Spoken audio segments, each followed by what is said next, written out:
Selamat pagi semuanya.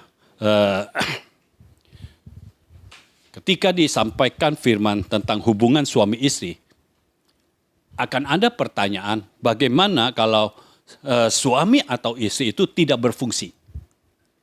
Nah, sekarang kita melihat di dalam Alkitab ada contoh ketika suami tidak berfungsi, apa yang dilakukan oleh istrinya.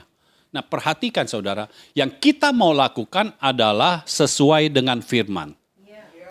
Kita tidak mau keluar dari firman.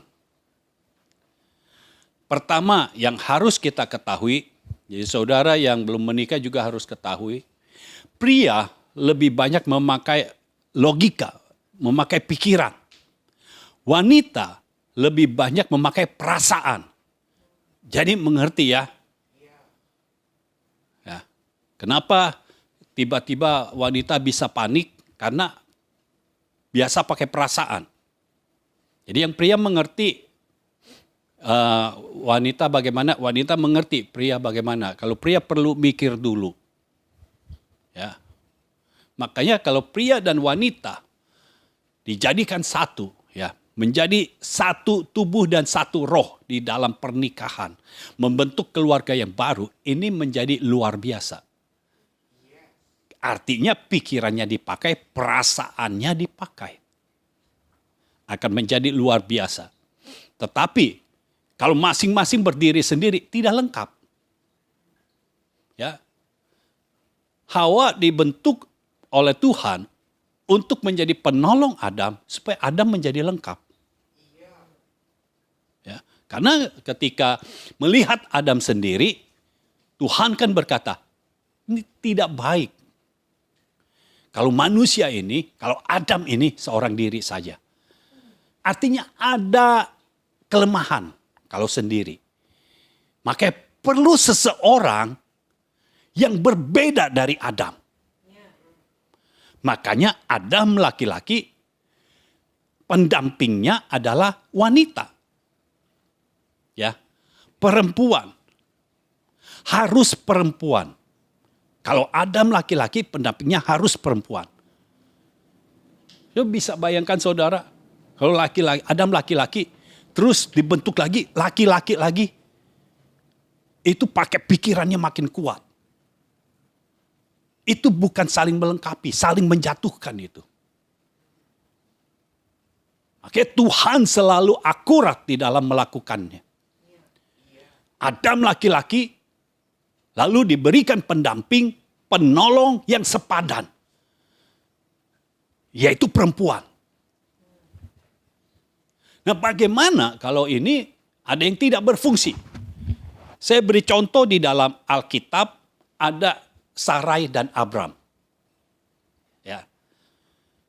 Coba buka dulu Kejadian pasal 16, mulai ayat 1. Kejadian 16 mulai ayat 1. Adapun Sarai istri Abram itu tidak beranak. Ia mempunyai seorang hamba perempuan orang Mesir, Hagar namanya. Berkatalah Sarai kepada Abram, engkau tahu Tuhan tidak memberi aku melahirkan anak. Karena itu baiklah hampiri hambaku itu. Mungkin oleh dialah aku dapat memperoleh seorang anak. Dan Abram mendengarkan perkataan Sarai. Jadi Sarai istri Abram itu mengambil Hagar hambanya orang Mesir itu, yakni ketika Abram telah 10 tahun tinggal di tanah Kanaan. Lalu memberikannya kepada Abram suaminya untuk menjadi istrinya. Abram menghampiri Hagar, lalu mengandunglah perempuan itu. Ketika Hagar tahu bahwa ia mengandung, maka ia memandang rendah akan nyonyanya itu. Lalu berkatalah Sarai kepada Abram, penghinaan yang kuderita ini adalah tanggung jawabmu. Akulah yang memberikan hambaku ke pangkuanmu, tetapi baru saja ia tahu bahwa ia mengandung, ia memandang rendah akan aku. Tuhan kiranya yang menjadi hakim antara aku dan engkau. Kata Abram kepada Sarai, hambamu itu dibawa kekuasaanmu. Perbuatlah kepadanya apa yang kau pandang baik. Lalu Sarai menindas Hagar sehingga ia lari meninggalkannya. Jadi saudara, ada kepemimpinan seperti Abram. Saudara harus tahu banyak tipe kepemimpinan dan banyak tipe orang. Makanya kita harus berdoa supaya pasangan itu penuh dengan roh. Karena kalau penuh dengan roh, maka tipe apapun juga pasangan kita, temperamen apapun juga pasangan kita, dia akan bisa diubahkan. Nah, tipe Abram ini tipe kepemimpinan yang nyantai, diem gitu ya, yang nggak ngapa-ngapain. Tipe Sarai adalah orang yang mau ayo dong gitu, cepet dong gitu. Nah sekarang ada masalah dalam hidup mereka, mereka belum punya anak. Tapi sepertinya Sarai melihat Abram ini kok diem aja. Nggak melakukan sesuatu. Jadi Sarai yang mengambil fungsi dari suaminya. Dia mulai mengatur. Ayo, itu ada hambaku Hagar, hampiri dia. Karena ingat, budak itu punya dari tuannya. Atau karena Sarai istri perempuan nyonyanya gitu ya. Hagar itu budaknya. Jadi hidupnya Hagar itu ada di dalam tangan Sarai. Hampiri Hagar. Lalu Abraham tipe kepemimpinan, ya udahlah, ayolah. Sarai suruh gitu, iya dia ikut. Dia hampiri Hagar. Hagar mengandung. Karena Sarai berpikir, kalau dari Hagar punya anak, kan anaknya akan menjadi milikku juga. Karena dia budak. Jadi dalam pikiran Sarai seperti itu. Tetapi ternyata kenyataan tidak sesuai dengan perencanaan di dalam pikirannya. Saudara tahu, kalau pikiran saudara bukan pikiran Kristus, apa yang ada di pikiran saudara belum tentu bisa terjadi sesuai dengan pikiran saudara. Sarai berpikir kalau Hagar mengandung, punya anak, anaknya menjadi milik dia. Jadi dia punya anak, bukankah Hagar budak? Dia tidak punya hak sama sekali. Dia tidak punya hak atas hidupnya sendiri bahkan. Jadi kalau Hagar mengandung, anaknya diambil oleh Sarai, Abram dan Sarai punya anak. Tetapi sekali lagi, itu pikirannya Sarai. Setelah Hagar melahirkan anak, Hagar berubah. Dia malah berani menindas nyonyanya. Berani melawan nyonyanya. Budak itu nggak berani. Kenapa Hagar berani? Ini kan jadi satu pertanyaan. Kok Hagar sebagai budak yang tadinya tidak berani kepada Sarai, tiba-tiba bisa berani karena ada anaknya. Anaknya membuat posisi Hagar naik. Karena anaknya itu adalah anak Abraham, anaknya Abram. Karena anaknya Abram, otomatis dia sebagai ibu dari anaknya Abram, posisinya naik. Memang bukan istri Abram, tapi dia punya kedudukan naik. Karena kedudukannya naik, dia mulai melihat Sarai, apa yang aku bisa lakukan, engkau tidak bisa lakukan. Jadi Sarai malah seperti ditindas gitu, diledekin. Akhirnya apa yang dilakukan oleh Sarai? Sarai pergi kepada Abraham. Dan yang dia lakukan apa? Menyalahkan Abraham. Jadi ini bukan masalah tipe Sarai seperti Abraham, tipe Sarai seperti apa. Ini memang tipe semua manusia. Kalau ada masalah selalu menyalahkan orang lain. Sarai berkata kepada Abraham, lihat yang engkau lakukan. Engkau menghampiri Hagar. Sekarang Hagar kurang ajar terhadapku. Sudah tahu pada akhirnya melalui Abraham, biar bagaimana Tuhan sudah menetapkan yang laki-laki itu jadi kepala. Berfungsi jadi kepala. Apa yang dilakukan oleh Abraham? Abraham berkata, sekarang Hagar itu ada di dalam kekuasaanmu. Lakukanlah. yang harus engkau lakukan. Kekuasaan Sarai atas Hagar hilang ketika Hagar melahirkan seorang anak. Siapa yang mengembalikan kekuasaan itu kembali? Abram. Jadi saudara, sepertinya Abram tidak berfungsi, tetapi Tuhan tetap melihat Abram. Waktu Abram berkata, sekarang dia ada di dalam penguasaanmu, di dalam kekuasaanmu. Sarai baru punya keberanian. Sarai baru punya kekuatan. Dia tindas balik Hagar. Dan dia usir Hagar. Saudara tahu, kalau saudara dengan alasan apapun juga mau merebut posisi suami, maka saudara akan hilang kekuasaan. Kita harus kembali lagi kepada firman. Tapi mungkin saudara bisa berkata, Bapak tidak tahu sih bagaimana keadaan di rumah saya. Memang saya tidak tahu. Dan saudara juga tidak tahu bagaimana keadaan di rumah saya kan. Kita sama-sama nggak tahu. Tapi Tuhan tahu. Karena Tuhan Maha tahu. Ketika kepemimpinan dikembalikan kepada Abram, masalah Sarai selesai. Sebelum dikembalikan kepada Abram, Hagar terus seperti mengejek nyonyanya. Jadi ketika ketemu mungkin diledekin karena Sarai nggak bisa punya anak, diledekin terus. Ya, waktu Sarai bilang, Hagar kamu masak ya? Ngapain masak? Saya mau masak buat saya sama anak saya. Jadi seperti ada bagaimana gitu. Hagarnya jadi kurang aja. Ketika Sarai kembalikan lagi kepada Abram. Kekuasaannya kembali lagi. Dia bisa mengatur Hagar lagi. Dan dia mengusir Hagar. Lalu selanjutnya. Sarai tidak melakukan hal itu lagi. Ya, perhatikan. Keturah itu bukan dari Sarai. Ya, karena Abraham kan punya gundik yang namanya keturah. Itu bukan dari Sarai. Sarai tidak melakukan hal itu lagi. Tapi kemudian diubah.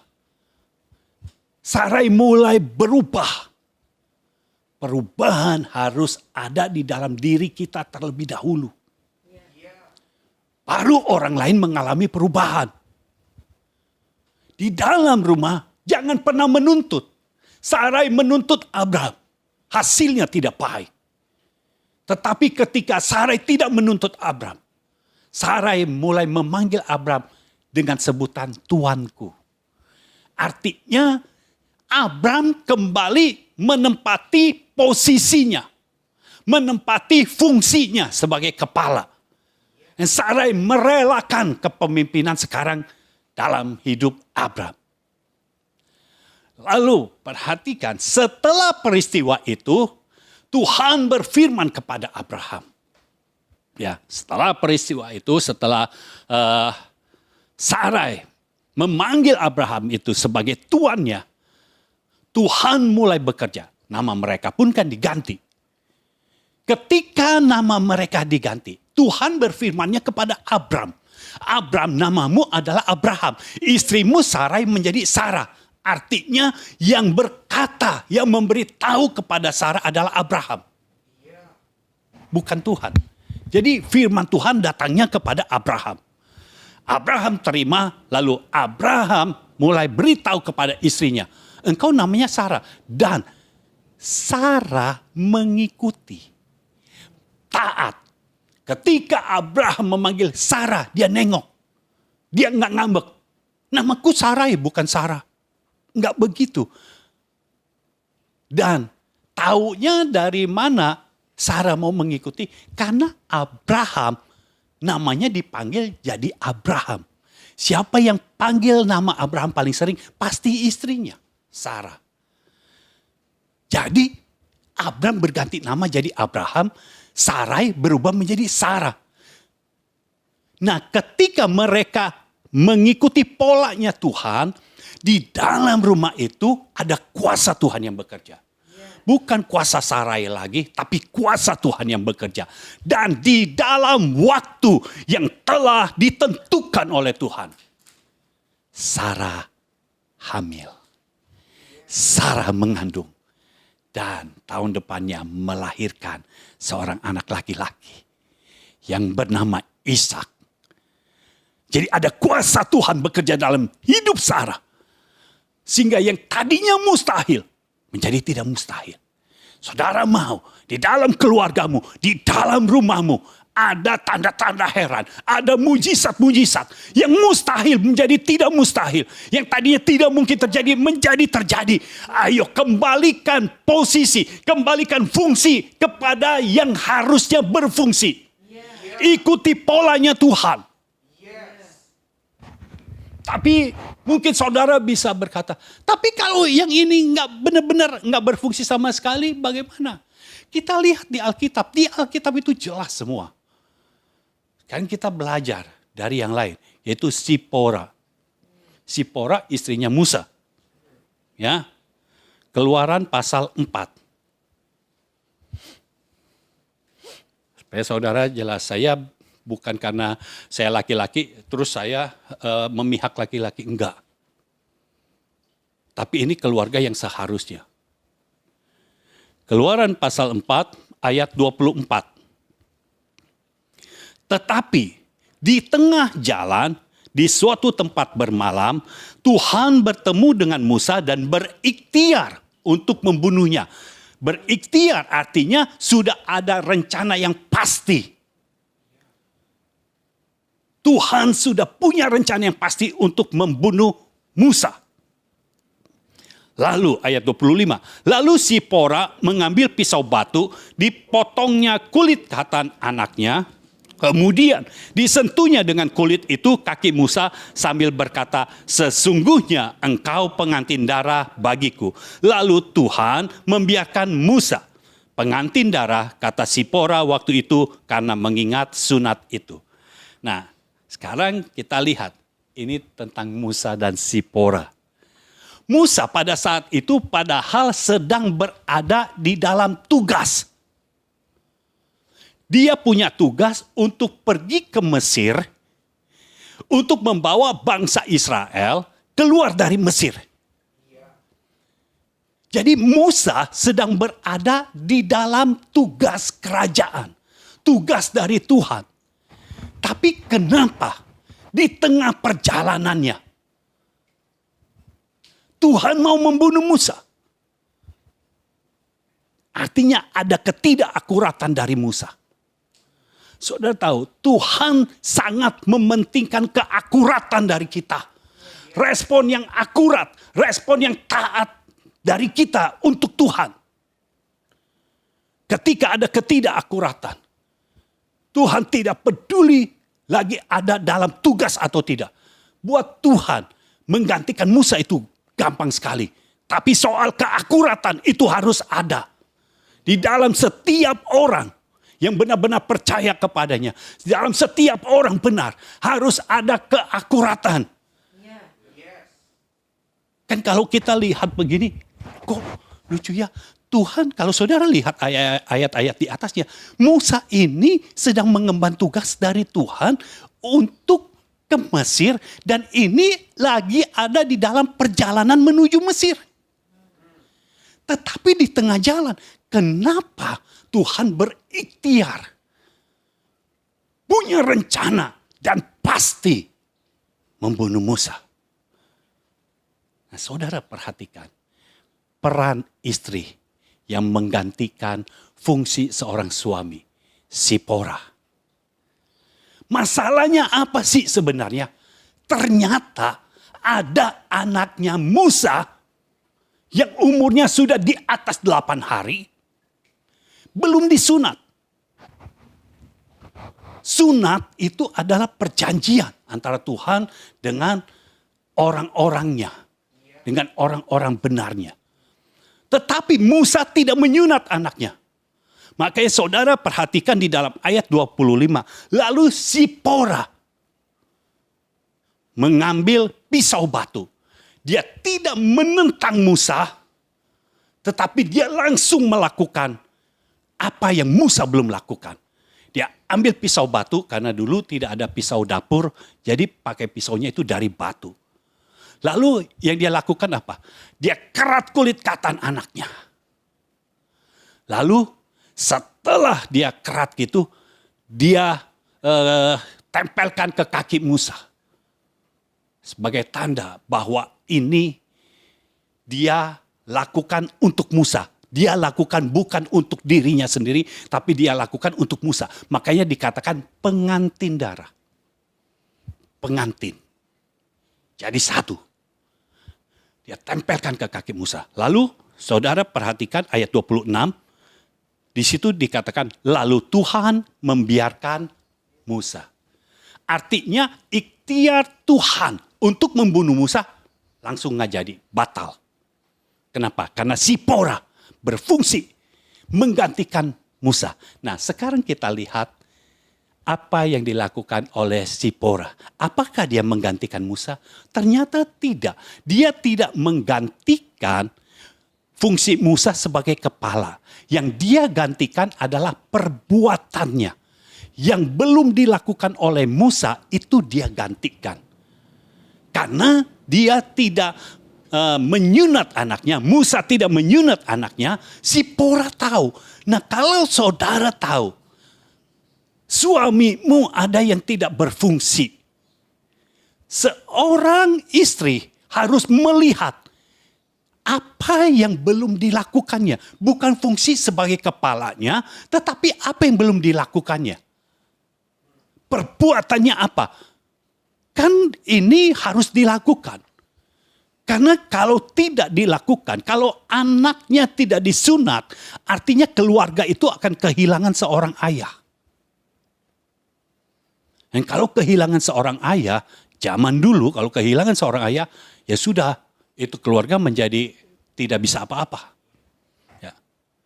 Nah, Sipora, dia langsung melihat, oh ini masalahnya. Dia tahu, Tuhan berikhtiar untuk membunuh Musa. Dia tahu. Itu sebabnya dia cepat-cepat, dia pakai pisau batu, ya, dia kerat kulit katan anaknya. Saudara tahu, seorang ibu untuk menyunat itu pasti sangat sulit. Anaknya pasti nangis kan, jerit-jeritan itu saudara. Pakai pisaunya pisau batu itu. Dan itu kan mengeluarkan darah. Pasti sakit. Tapi Sipora berani mengambil. Karena apa? Musa tidak berfungsi di dalam hal yang satu itu. Jadi saudara, sebagai seorang istri, sebagai seorang penolong, perhatikan suamimu itu tidak berfungsinya di mana. Jangan semua-muanya diambil.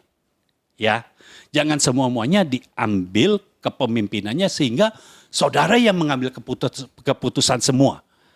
Nah, saya percaya kalau saudara hidup di dalam Tuhan, saudara akan mengerti hal ini. Hanya apa yang tidak bisa dilakukan oleh suami, istri melakukan. Sipora menyelamatkan bukan hanya keluarga mereka, tapi menyelamatkan juga bangsa Israel. Karena Musa ini sedang dalam perjalanan tugas. Ya, dia sedang bertugas dan tugasnya besar. Bisa bayangkan kalau Musa tidak jadi diutus ke Mesir, harus ganti orang lagi, cari orang lagi. Ya, Musa aja udah disuruh ke Mesir, mesti debat dulu. Karena Musa berkata, kalau aku diutus ke sana, nanti kalau orang-orang tanya, memang aku ini diutus siapa? Ya. Tuhan udah bilang, aku adalah aku. Tuhan yang menjadikan. Ya, Tuhan yang mencipta, Tuhan yang bekerja, aku adalah aku. Tapi Musa, aku mah gak bisa ngomong orangnya. Gak bisa ngomong katanya. Banyak alasan. Saudara, kalau Musanya tidak ada diganti, mau berdebat lagi sama orang lain? Tidak bisa, saudara. Ingat, saudara, ketika kita sedang mengemban tugas dari Tuhan, pastikan kita akurat. Atau kita akan berhenti di tengah jalan. Nah, Tuhan sangat mementingkan ketaatan kita. Ya, respon yang akurat itu penting. Karena buat Tuhan, tugas Tuhan bisa berikan kepada siapa saja yang Tuhan mau. Tapi untuk keakuratan itu kan asalnya dari kita. Kita harus akurat. Nah, Musa tidak akurat. Nah, kalau kita lihat sebenarnya apa sih sunat itu? Ya, ayat yang ke-10 dari Kejadian 17. Kejadian 17 ayat 10. Jadi kita tahu ini dasarnya kenapa Tuhan marah kepada Musa. Inilah perjanjianku yang harus kamu pegang. Perjanjian antara aku dan kamu serta keturunanmu. Yaitu setiap laki-laki di antara kamu harus disunat. Haruslah dikerat kulit katanmu dan itulah akan menjadi tanda perjanjian antara aku dan kamu.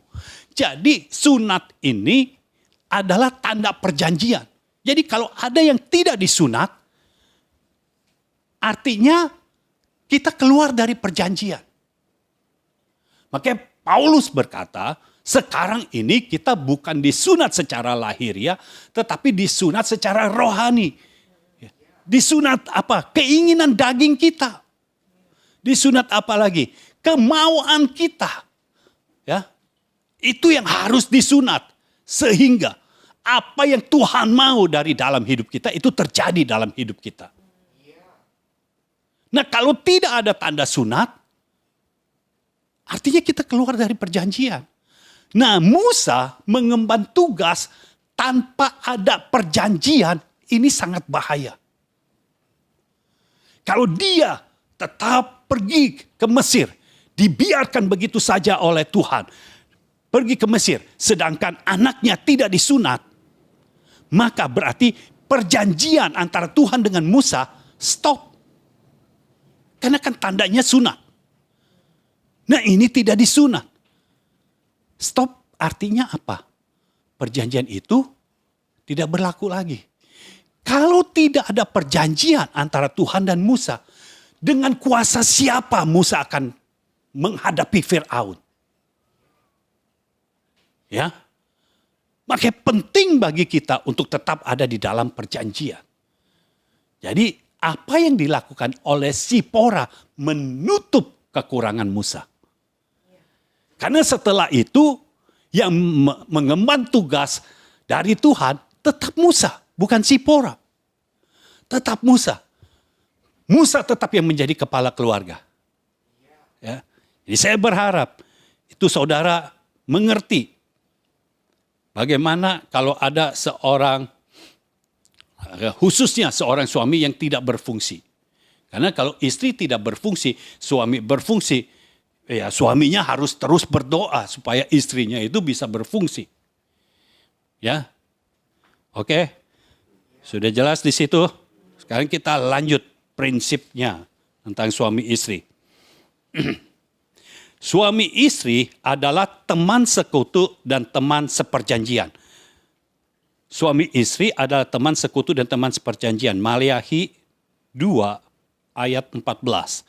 Dan kamu bertanya, oleh karena apa? Oleh sebab Tuhan telah menjadi saksi antara engkau dan istri masa mudamu yang kepadanya engkau telah tidak setia. Padahal dialah teman sekutumu dan istri seperjanjianmu. Jadi kalau teman sekutu, teman seperjanjian itu harus setia. Tidak ada ketidaksetiaan di dalam keluarga, harus setia. Nah, kesetiaan suami terhadap istri dan kesetiaan istri terhadap suami pada akhirnya akan turun kepada anak-anak. Anak-anak menjadi anak-anak yang setia. Nah, kalau anak-anak menjadi anak-anak yang setia, orang tua tidak pernah akan dilupakan oleh anak. Karena anaknya akan setia. Dan anak-anak yang setia akan memprioritaskan Tuhan dalam hidupnya. Karena sumber dari kesetiaan adalah Allah. Tuhan sendiri. Karena Tuhan adalah Allah yang setia. Jadi ketika kesetiaan itu ada di dalam kehidupan suami dan istri, maka itu akan turun kepada anaknya. Oh, haleluya. Betapa luar biasanya Tuhan membuat ini semua. Jadi secara turun-temurun kesetiaan ini akan ada. Orang yang setia ini nggak akan korupsi. Karena dia setia. Kalau orang korupsi namanya tidak setia. Orang setia akan melakukan apa saja untuk orang yang dia setia itu. Dia setia kepada siapa? Dia akan melakukan apa saja. Ya, suami akan melakukan apa saja untuk kebahagiaan istrinya. Istri akan melakukan apa saja untuk kebahagiaan suaminya. Nah, kalau kita lihat tadi dikatakan suami istri adalah teman sekutu dan teman seperjanjian. Sekutu artinya menjadi satu, ya, satu tujuan, satu pikiran, satu roh dan satu agenda. Jadi suami dan istri harus menjadi teman sekutu, artinya menjadi satu tujuan, satu pikiran, satu roh, satu agenda. Jadi tidak ada punya agenda sendiri-sendiri. Tidak ada punya pikiran masing-masing. Pikirannya selalu disatukan. Makanya di dalam kehidupan suami istri harus ada Roh Kudus. Kalau ada mesbah doa keluarga, kan firman Tuhan katakan, kalau ada 2 orang, ya, 2 atau 3 orang. Jadi 2 orang saja bisa. Kalau ada 2 orang yang berkumpul di dalam nama Yesus, Yesus hadir. Ketika mesbah doa keluarga itu diadakan, Yesus hadir. Roh Kudusnya akan hadir. Nah, ketika suami dan istri penuh dengan roh, pikiran mereka adalah pikiran Kristus. Yang saling melengkapi. Saudara bisa bayangkan, keluarga ini menjadi keluarga yang kuat. Apa yang tidak terpikir oleh suaminya, istrinya kepikir. Apa yang tidak terpikir oleh istrinya, suaminya terpikir. Jadi lengkap. Karena apa? Di tengah-tengah mereka ada Roh Kudus. Mereka jadi teman sekutu. Kalau teman sekutu, artinya jangan ada rahasia.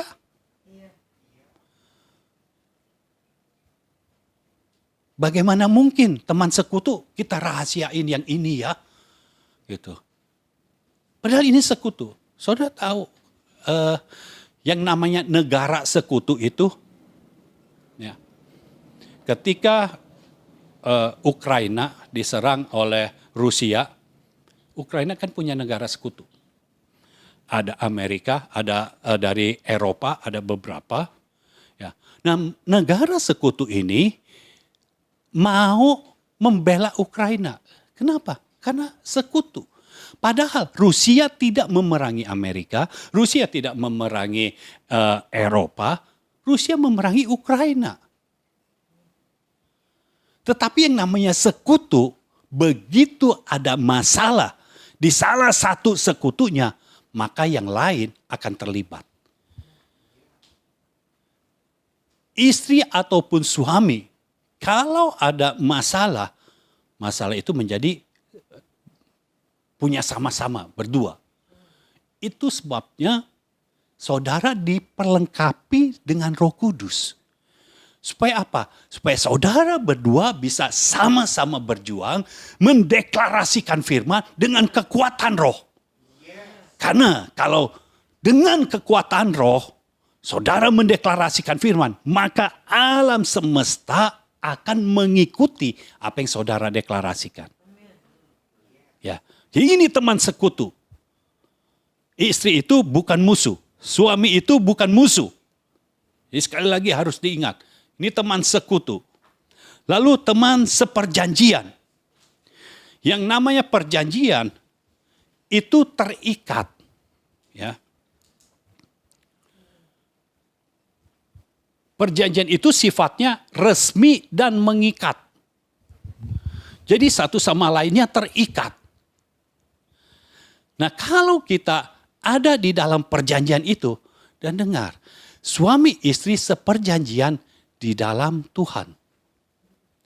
Artinya di situ ada Tuhan. Di dalam perjanjian itu ada Tuhan. Ketika di dalam sebuah perjanjian ada Tuhan, maka kuasa Tuhan akan bekerja. Sehingga suami istri akan menikmati hal-hal yang dahsyat yang berasal dari Tuhan.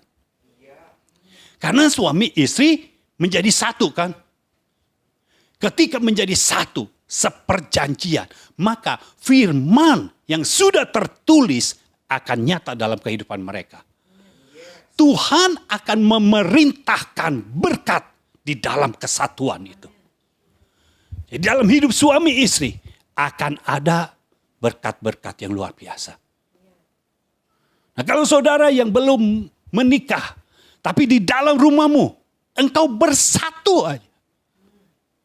Kau bersatu dengan anggota keluarga yang lainnya. Bersatunya di dalam nama Yesus. Dengan dasar firman. Maka Tuhan yang akan memerintahkan berkat ke rumah itu. Kalau Tuhan yang memerintahkan berkat, artinya tidak akan ada kekurangan lagi. Karena Tuhan selalu memberikan kelimpahan. Jadi kalau sudah ada seperjanjian, kita nggak bisa tuh berpikir untuk diri kita sendiri. Kita memikirkan pasangan kita. Suami memikirkan istri, istri memikirkan suami. Ego harus ditanggalkan supaya Tuhan benar-benar bisa bekerja dalam hidup kita. Karena ego itu adalah kedagingan. Ego itu kedagingan. Kalau kedagingan nggak mati, Roh Kudus bagaimana bekerja? Daging harus mati supaya roh hidup. Ketika Roh Kudus bekerja, hal-hal yang mustahil akan terjadi. Apa yang Tuhan rindukan akan terjadi di dalam rumah. Tuhan merindukan ada tanda-tanda heran dan mujizat terjadi di dalam setiap rumah. Haleluya. Mezbah doa keluarga akan membuat saudara itu menyingkirkan segala bentuk kekurangan. Menyingkirkan segala bentuk kelemahan. Menyingkirkan segala bentuk sakit penyakit. Dan mendatangkan kebajikan Tuhan.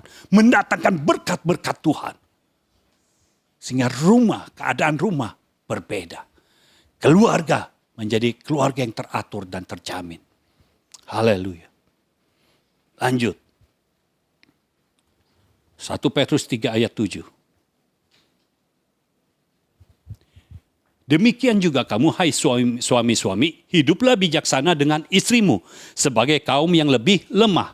Hormatilah mereka sebagai teman pewaris dari kasih karunia, yaitu kehidupan, supaya doamu jangan terhalang. Jadi yang kedua ini, suami harus menghormati istri sebagai teman pewaris dari kasih karunia Allah. Tidak boleh memukul. Karena biar bagaimana, suami tenaganya lebih besar. Pria tenaganya lebih besar daripada wanita. Tidak boleh memukul. Tangan kita dipakai untuk menyayangi istri. Tangan suami dipakai untuk mengasihi istri. Menghormati istri. Jangan dipakai untuk kekerasan. Ya. Hormati istri sebagai kaum yang lebih lemah. Mungkin ada yang berkata, Bapak nggak tahu sih, kalau di rumah saya, istri saya yang lebih galak. Apapun itu, tidak akan menjadi alasan untuk saudara pakai tangan atau kakimu untuk memukul. Apapun alasannya. Apapun alasannya, suami harus tetap mengasihi istri. Kalau engkau bisa mengasihi istrimu ketika engkau masih pacaran, engkau harus bisa mengasihinya setelah menikah lebih lagi. Karena harus sampai akhir. Suami yang menghormati istri itu sama seperti dia menghormati Tuhan. Istri yang menghormati suami itu sama seperti menghormati Tuhan. Kalau rasa hormat ada di dalam rumah, maka anak-anak akan menghormati orang tua. Tapi kalau suami istri tidak saling menghormati, anak-anak bisa melihat tidak ada rasa hormat di dalam rumah. Kembalikan rasa hormat di dalam rumah. Suami menghormati istri, istri menghormati suami. Jangan menuntut. Karena tuntutan akan membuat atmosfer di rumahmu menjadi tertutup. Seperti langit itu menjadi tembaga. Ini waktunya suami dan istri harus bisa berfungsi sebagaimana Tuhan mau kita berfungsi. Ketika suami menghormati istri, karena ini adalah teman pewaris, ya. Maka ketika suami berdoa, itu tidak terhalang lagi. Ya. Ketika suami berdoa, maka Tuhan akan turun tangan. Oh, haleluya. Ketika Tuhan turun tangan, masalah apapun di rumahmu beres. Jadi suami harus menghormati istri. Istri menghormati suami. Lalu suami harus tahu bahwa suami dan istri itu memiliki hak waris yang sama. Ini benar-benar sebagai teman pewaris kasih karunia. Kasih karunia Tuhan diturunkan atas suami, kasih karunia yang sama diturunkan atas istri juga.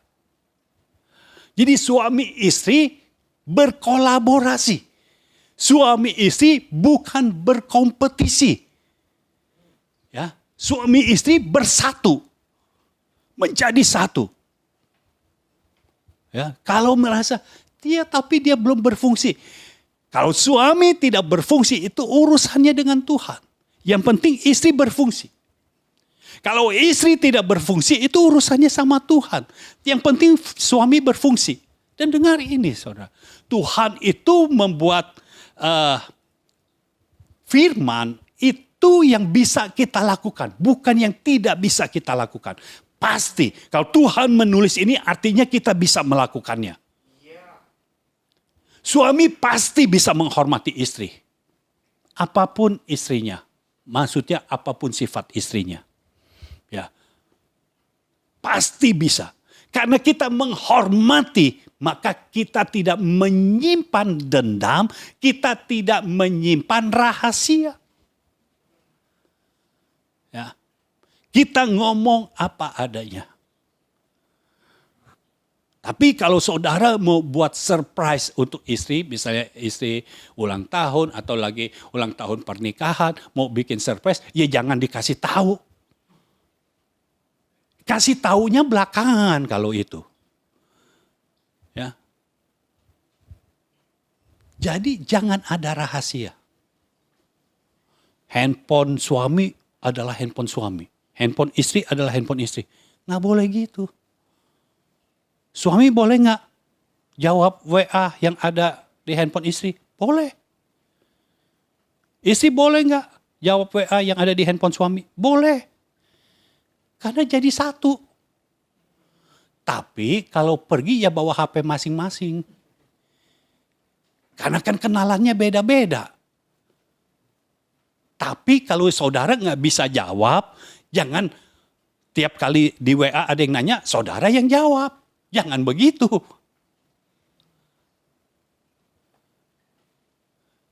HP saya dan HP istri saya itu terbuka begitu aja. Nggak ada passwordnya. Kalau ada password juga kita berdua tahu. Ya. Jadi ini ditaruh begitu aja. Kalau ada yang WA, ada yang telepon, kita tahu siapa yang WA, siapa yang telepon. Ya. Kadang kalau salah satu yang dapat WA, yang lainnya bilang, udah buka aja itu WA-nya apa. Tinggal dikasih tahu, ini WA-nya gini-gini. Ya udah balas begini. Udah. Jadi jangan sampai ada rahasia. Saudara tahu kalau ada rahasia di dalam kehidupan suami atau istri, itu capek saudara.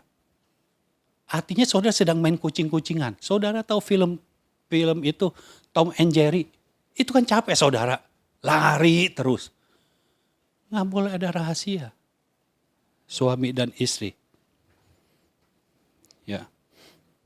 Lanjut poin yang ketiga. Baca dulu 1 Petrus 3 ayat 1 sampai ayat 4. Ayat 1 sampai ayat 4. Demikian juga kamu hai istri-istri, tunduklah kepada suamimu, supaya jika ada di antara mereka yang tidak taat kepada firman, mereka juga tanpa perkataan dimenangkan oleh kelakuan istrinya.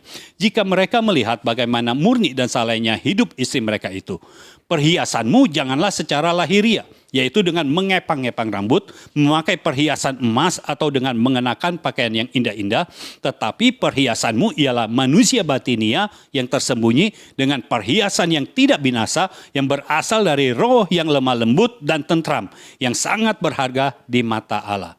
Istri harus memiliki roh yang lemah lembut dan tentram. Ya.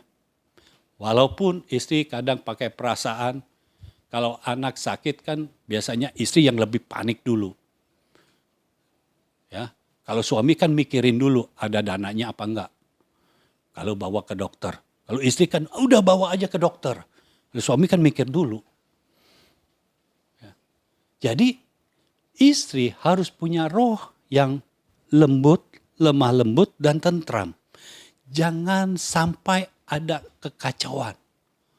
Ya, tiba-tiba karena panik, karena kaget, wah udah.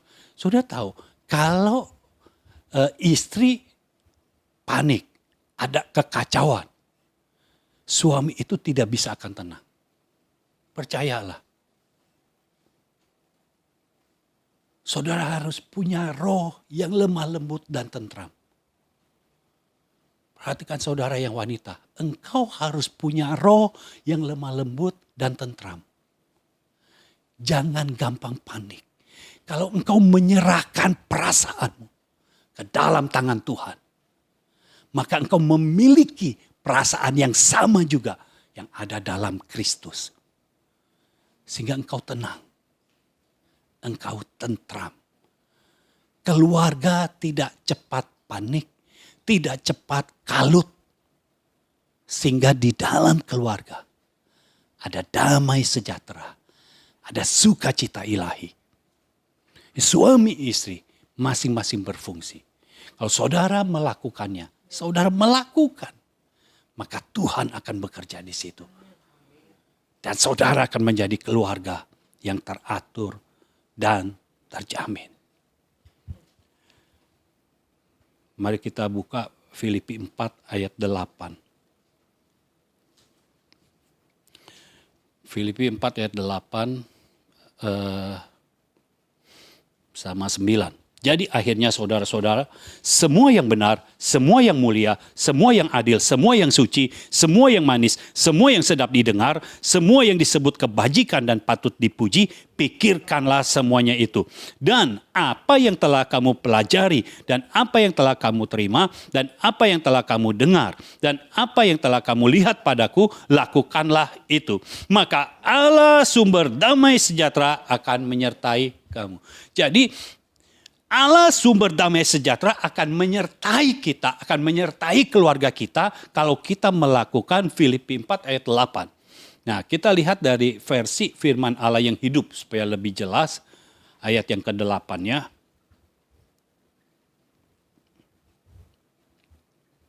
Saudara sekalian yang saya kasihi, pada akhir surat ini saya ingin mengatakan satu hal lagi. Jadi ini surat dari Paulus. Dan perhatikan, inilah firman Tuhan. Arahkanlah pikiran saudara kepada hal-hal yang benar, yang baik, dan yang adil. Jadi pikirkan hal yang benar, yang baik, dan yang adil. Kalau suami atau istri ada yang kurang berfungsi, pikirkanlah yang benar. Pikirkanlah yang baik. dan yang adil. Renungkanlah hal-hal yang murni dan indah, serta kebaikan dan keindahan di dalam diri orang lain. Ingatlah akan hal-hal yang menyebabkan saudara memuji Allah dan bersukacita. Jadi yang saudara pikirkan, yang saudara renungkan, yang saudara imajinasikan adalah ketika suamimu, ketika istrimu melakukan hal-hal yang baik, melakukan hal-hal yang benar. Itu yang dipikirkan, bukan pikirkan kesalahannya. Bukan merenungkan kesalahannya. Dan ini untuk semua kita, jangan renungkan kesalahan orang lain. Ya. Karena apa?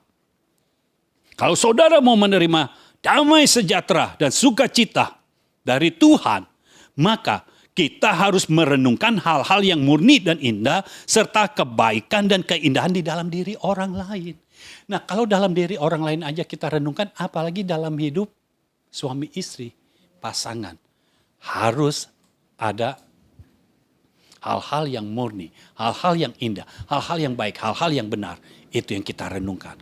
Saya percaya ketika kita melakukan firman Tuhan, maka Tuhan akan melakukan bagiannya.